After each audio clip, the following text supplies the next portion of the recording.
So till now we have seen what is arithmetic progression, how to find the nth term of an arithmetic progression. So and we have also seen some of the example of finding the nth term of an arithmetic progression. So let's take one more example of the nth term of an AP. So let's say if m term of an AP be 1 by n and nth term of an AP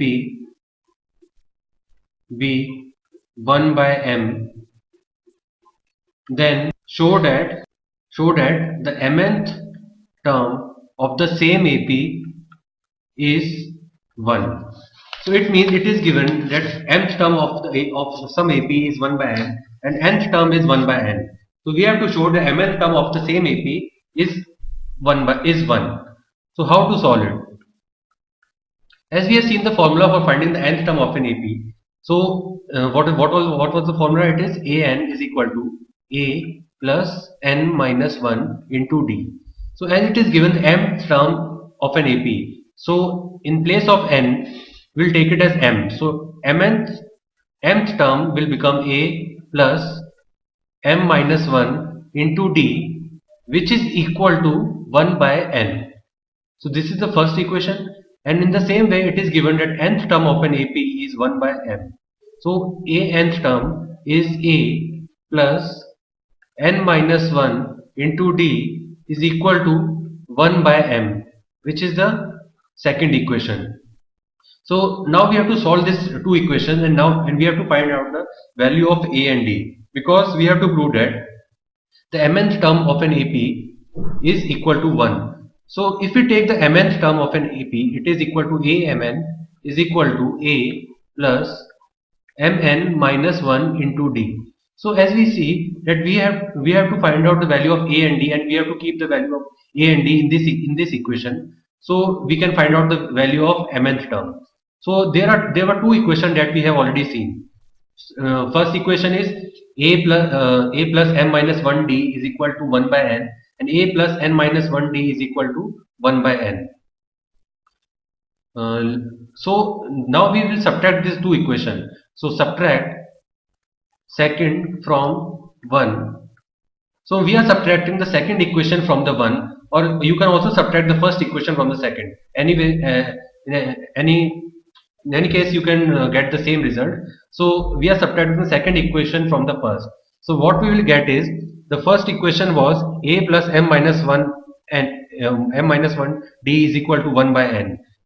So that will become 1 by n minus 1 by m is equal to a plus m minus 1 into d minus of a plus n minus 1 into d. So when we subtract the second equation from the first, we will get this.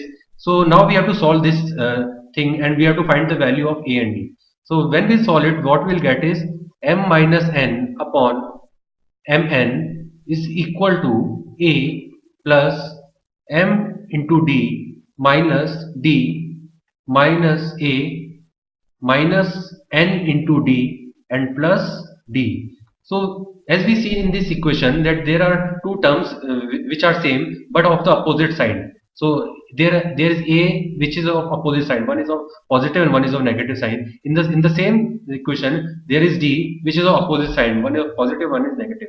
So we'll cancel those terms, and what the remaining term we will get is m minus n upon mn is equal to d into m minus n. So as we see that m minus n is the common part in this equation, so we can cancel this mn minus n part, and after cancelling it, the value of d what we'll get is d is equal to 1 by mn. So this is the value of common difference that we have got, which is equal to 1 by mn. So in the same way, the value of d as we have got, so we have to keep the value of d in any of these equations. Let's say we can keep the value of d in the first equation. So when we keep the value of d in the first equation, we have to find out the value of a from that.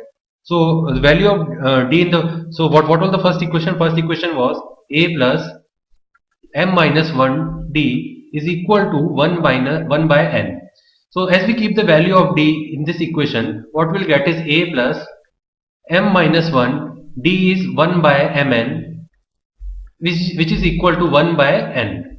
So after further solving it, we'll get is a is equal to, we will take this m minus 1 into 1 by mn part on the other side of the equation, because we have to find out the value of a. So will become a is equal to 1 by n minus m minus 1 upon mn.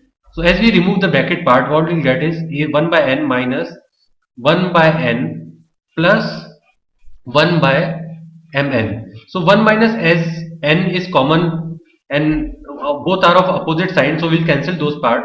So we'll get the value of a, which is equal to 1 by mn, and which is also equal to the value of the common difference, that is equal to 1 by mn. So now we'll keep the value of a and d in the mth term of the same AP. So mth term of the same AP was a plus mn minus 1 into d. As we see, the value of a is 1 by mn. So we'll keep the value of a in this equation. So 1 by mn plus mn minus 1 into d. So value of d was also 1 by mn. So we have kept the value of a and d in this equation. Now we have to solve this equation. So it is 1 by mn plus, as we remove the bracket part, what we'll get is mn by mn minus 1 by mn. So as we are seeing that 1 by mn is the common part but of the opposite side. So we can cancel this part. So what we'll get is a of mn is equal to mn upon mn. So we can cancel m from m and n from s so after cancelling it, what we'll get is equal to 1. So the value of a mn will got is 1, which actually we have to prove. So in this way we have seen that while using the formula for finding the nth term of an AP, we have calculated the value of mnth term of an AP, which is equal to 1.